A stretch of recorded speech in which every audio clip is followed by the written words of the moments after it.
bills. And Courtney Foley from United Food and Commercial Workers, who's been really deeply involved in the Ohio fight, is going to tell us a little bit about that pushback there and some incredible numbers. We like our 180,000 number for our protest, but she's going to give us some Ohio numbers that'll blow your mind.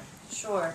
Yeah, you know, it's really interesting when you look at the short timeline of what happened in Ohio. You know, February 7th, you have AFSCME coming together talking about how Senate Bill 5 is going to be introduced. The next day, Senator Shannon Jones introduces Senate Bill 5.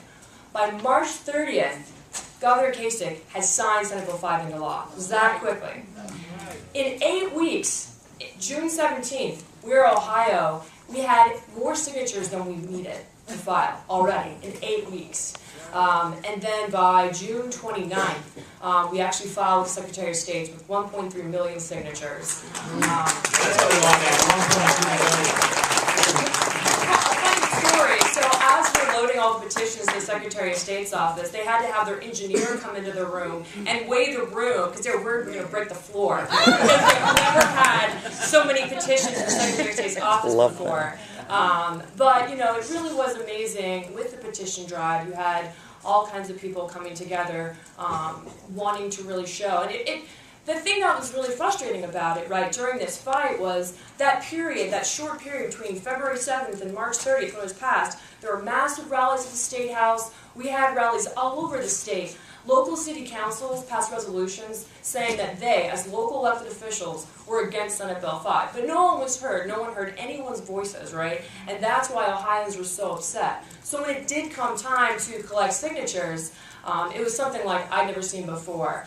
We did regional trainings all over the state, and we probably had 300 to 400 people show up at our trainings. And I've never been in a situation where people are mobbing you for petitions. Like, it felt like we had gold we were giving away. Because that's how upset people were of what Governor Kasich had done. And he went even farther than Walker in that he did include the firefighters and the cops. So, I mean, don't piss off the firefighters, right? And don't piss off the cops because they came out in full force. So we saw something very different. You know, once we did file our petitions, very strong, 1.3 million, you then saw Governor Kasich kind of coming back and saying, oh no, this isn't good. So around August 17th. Can I just point out, just to get a timeline here, what happened the day before the Governor Kasich stepped up and said what he said? Just to give you. February what? No, August. It was the last of the Wisconsin recalls finished, and all three Democrats reelected. The Democrats had this very successful thing. And then the next day, Governor Kasich says, "Let's talk." Oh, you know, come to the table. We want to talk. We want to talk. So We're Ohio responds, well, you know, you can overturn the whole thing. You know, but no, we're not going to have a conversation about it. You know.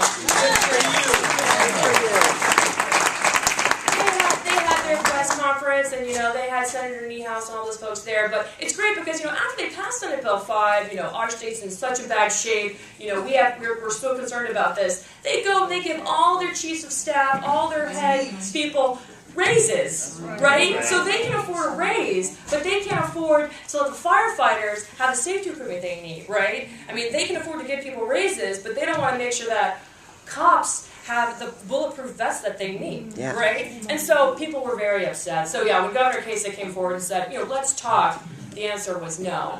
And I mean, and that shows you how scared they are. And really the point we're in now is they're really trying to confuse everyone, right? It's a lot of misinformation. So, you know, it was Senate Bill 5, now it's on the ballot, it's issue 2. So vote no on issue 2, right?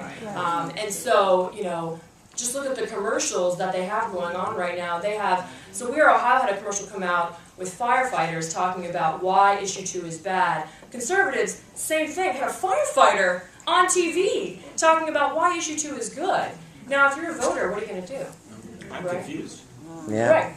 It's very confusing. So, I mean, so to sum up, you know, as far as we have to win this fight in November, because it really is a national attack on labor. And if we don't stop in Ohio, you're going to see them in every other state. Because, you know, look at what Governor Kasich did. He went further than Walker. So we have to put him in his place, or they're just going to continue this attack on labor. Yeah.